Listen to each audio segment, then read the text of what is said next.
I personally find human creativities very fascinating. It just never failed to impress me, like the invention of the anime cat girl. The jiggling physics of Jane Doe and Trigger that even Einstein couldn't figure out. And the creativities of Saintontas when he's trying to farm drama out of Zenless Zone Zero. 2.0 is overrated. Why ZZZ is dying? Absolutely overrated. EO ruined his career. Like, you can't convince me that he's not farming with his thumbnail, alright? I think he's actually cooking really hard on the Wooba content, but not gonna lie, I think he's kind of cooked it in the Zenless Zone Zero. Anyway, I just want to be clear, I don't want to get into some sort of debate, I'm just spectating. It's not like I watch all these videos and memos down all the counterpoint. I know that I'm not supposed to, but I think I'm having some fun out of it.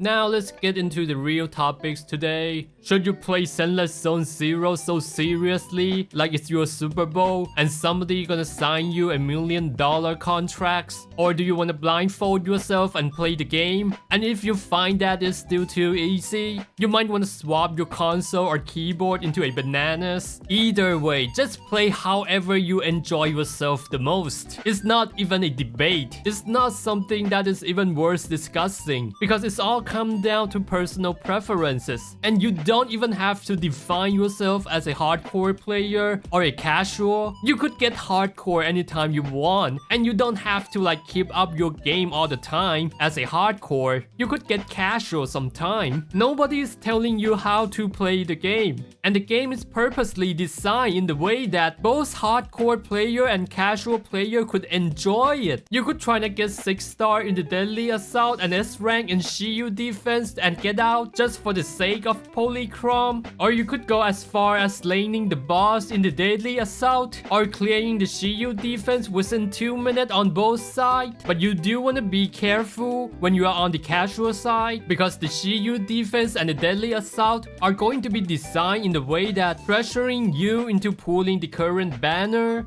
And my suggestion will always be pull for your favorite characters and then build a team around that favorite characters, which I think is a pretty good middle ground between the meta and your favorite characters. I think the real problems happens when people try to tell other people how to enjoy the game in a specific way. I could go to a Lumina Square and appreciate the jiggling physics of the cast balls all day and nobody could stop me. And Saintontas act like if you can't S-rank the Shiyu defense, the game is gonna be ruined. Like, come on, we could acknowledge the bad business practice, the bad monetization, but the game is not that one-dimensional. Player ain't gonna quit the game when they can't get an S-rank on Shiyu. I can't consistently get 12-star in the Honkai Star Rail for like a year or something, and that never made me want to quit the game. I keep playing it because it is fun for me, and it actually doesn't matter that much if you couldn't get an S rank in the Shiyu 7, cause you would only lose 40 polychrome.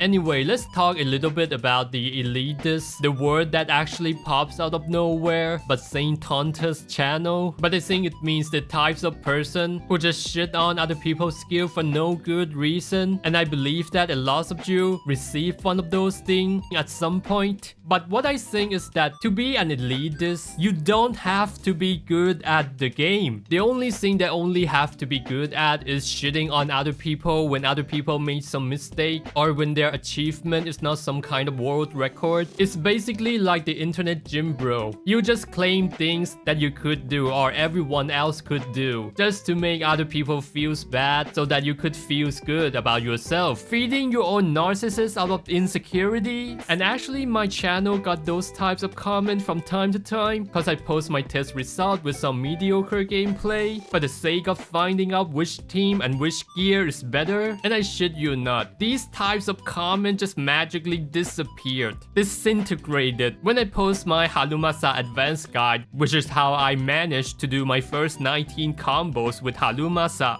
Cause what they actually aiming for is that going on the internet and get themselves some cheap power tripping on the internet. Of course, I couldn't do it consistently without learning the enemy patterns first. The videos doesn't really get good views, but I'm glad to see that there are less of these types of comment on my channel. So I guess it's a W for me. And I think everybody kind of hate that when they got this with some rando on Discord just shitting on you out of no reason. Or when you are trying to genuinely ask for advice on the Reddit. I know there are lots of people who are actually really good at the game, but they are like all chill. Cause all they do is really just post their videos and let the video speaks. They don't have to write 3 paragraphs of something to show why they are better than you. And no, I'm not talking about the comments that actually disgusting with me. Like I think this gear is better than that gear in this situation types of stuff. Or pointing out I got this and that wrong. I'm not talking about you at all. And I was about to talk about the other side of the spectrum, which is the toxic casual. They deserve to get all the polychrome and all the 9 stars from the Daily Assault and S rank in the RYU defense, without even have to put in the time to learn the rotation, to learn the game and learn the build, and put in grind for the setup. And then I'm like, wait a minute. Isn't all these complaints are coming from Saintontas alone? Because if you are like truly a casual player, you wouldn't actually care about getting that S rank and losing that half a pool worth of polychrome. Because I haven't seen anyone complain that the game is actually too hard in the Zenless Zone Zero community, not that I'm aware of. It's all coming from Saintontas. It almost feels like he's taking legitimate complaint from the Honkai Star Rail and the Genshin and projected into the Zenless Zone Zero.